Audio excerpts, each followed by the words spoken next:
Vi har valgt den sjove linje. Vi får meget af det grundlæggende, som de andre linjer får, hvilket jeg virkelig savner en masse god grundlæggende teori og faglærer og billede. Men så har vi også den her tredje dimension med noget mere liv i, som jeg er helt vildt glad for.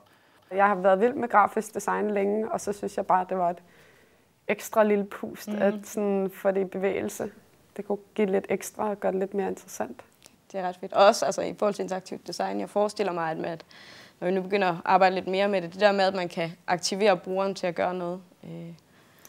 Og måske også uden for computeren. Det er jo sådan en rivende udvikling, så det er meget interessant, hvor vi bevæger os hen.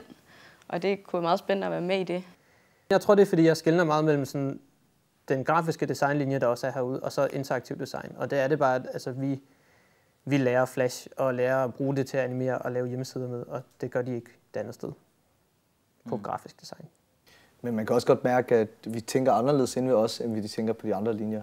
Så man ser vel også design på en anden måde, tror jeg. Ja, når man designer en plakat, så tænker man allerede på, hvordan det kommer til at se ud i en film, hvis det skulle bevæge sig. Ja, hvor jeg tror, de andre tænker mere sådan, hvordan kommer det til at se ud på en plakat? Altså sådan noget stillestående, kedeligt noget. Ja, busstopsteder. Det er kedeligt. Ja.